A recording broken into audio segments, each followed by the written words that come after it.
বলছে নওশাদ সিদ্দিকী কয়েকদিন হলো কি জেলখানায় না কোথায় আছে, আপনার মতামত কি, কিছু বলবেন?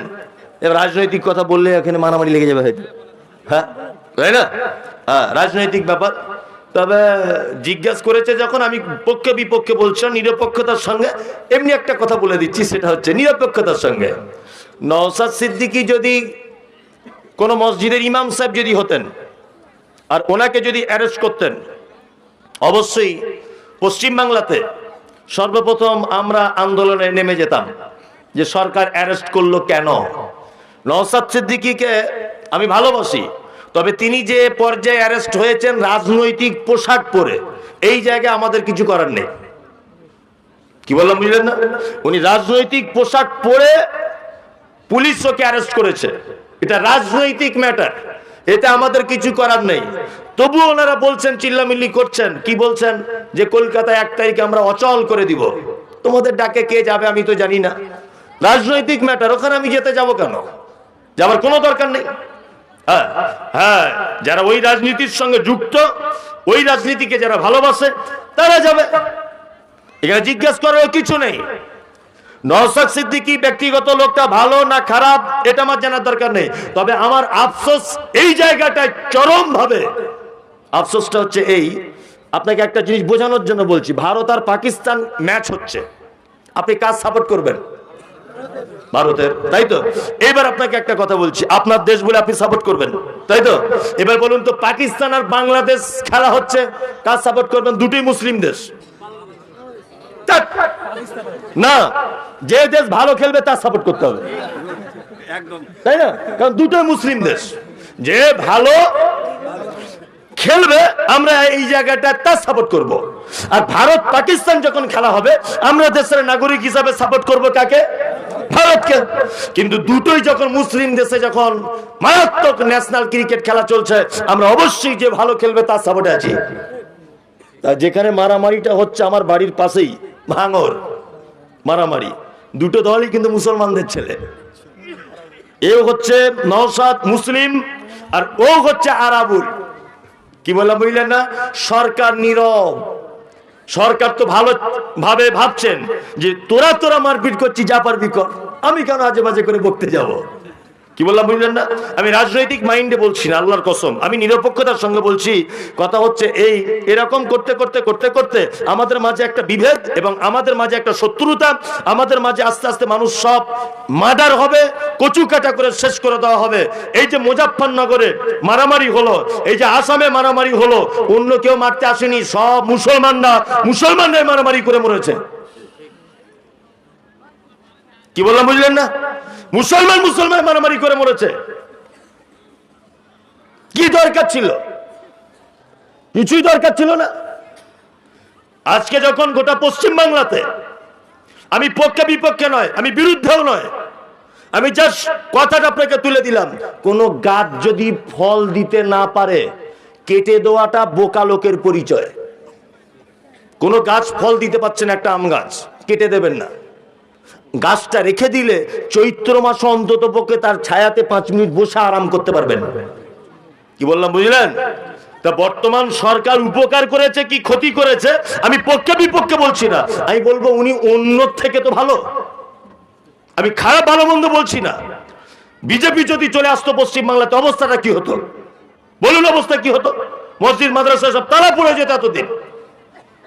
আমি বলছি মন্দের ভালো, খারাপের ভালো, আমি পক্ষে বিপক্ষে বলছি না, আমি জাস্ট বোঝানোর জন্য বলছি। সেই জায়গায় দাঁড়িয়ে হঠাৎ করে একটা দল গঠন করে দেওয়া, এটা কতটা যুক্তিযুক্ত ব্যাপার হয়েছে এটা আমার জানা নেই। কিছু মুসলিম যুবকদেরকে নিয়ে, ইয়াং জেনারেশনদেরকে লেলিয়ে দিয়ে, উত্তেজিত বক্তব্য দিয়ে 18 জন ছেলেকে অ্যারেস্ট করা হলো। কে তাদের ছাড়াবে? তাদের ব্যাপারে রাস্তাতে কোনো আন্দোলন নেই। সোশ্যাল মিডিয়াতে দেখুন, তাদের ব্যাপারে রাস্তাতে কোনো আন্দোলন নেই, শুধু আমার ভাইকে ছেড়ে দাও, আমার ভাইকে ছেড়ে দাও। এই 18 জন যে গরিব মানুষ অ্যারেস্ট হলো, এদেরকে কে ছাড়াবে?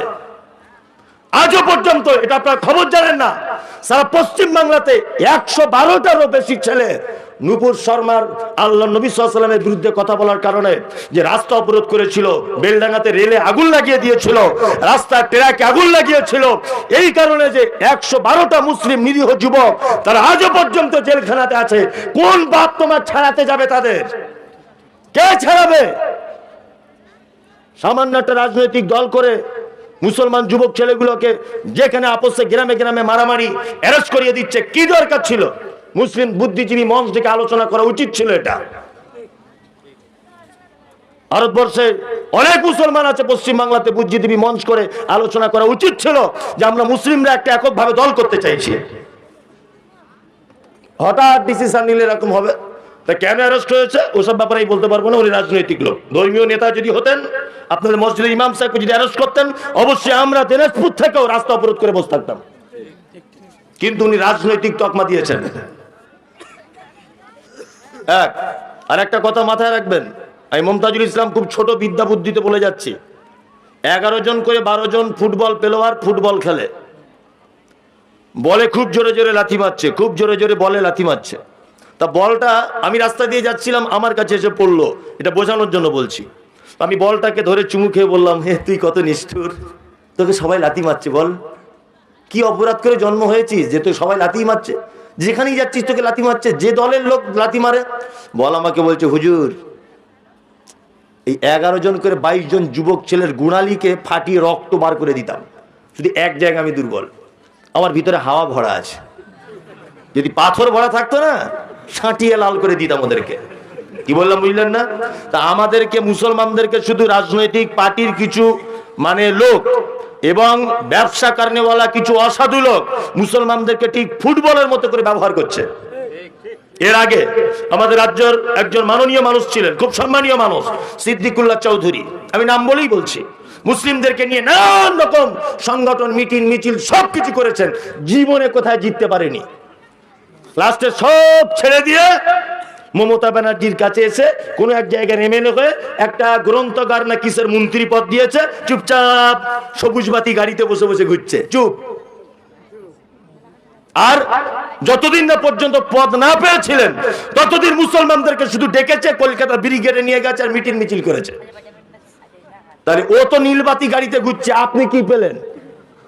হ্যাঁ, আপনার মতো গোপাল ভাঁড়ার পৃথিবীতে কেউ আছে? ও তো সবুজ বাতিতে ঘুরছে, আপনি কি পেলেন? আপনার সেই 2 টাকা কেজি চাল, আলু ছানা ভাত ওই একই আছে, আপনার কোনো মানে এ নেই। যারা আমাদের নিয়ে কথা বলে, মুসলিমরা পিছিয়ে কেন, সরকার তুমি জবাব দাও, চাকরি হচ্ছে না কেন, সরকার তুমি জবাব দাও, এই প্রতিবাদ যারা করছে একজনেরও তো চাকরি হবে না, বরং তো যারা চালাকি করে প্রতিবাদটা করছে তাদের পকেট গরম হচ্ছে। মানে আমাদেরকে নিয়ে ব্যবহার করছে ওরা, আমাদেরকে শো করে। তা আমি তো মনে করি এইসব রাজনৈতিক দলগুলো যারা গজিয়ে উঠেছে, এসব একটা ব্যবসার মতো কারবার, এছাড়া আর কিছু নয়।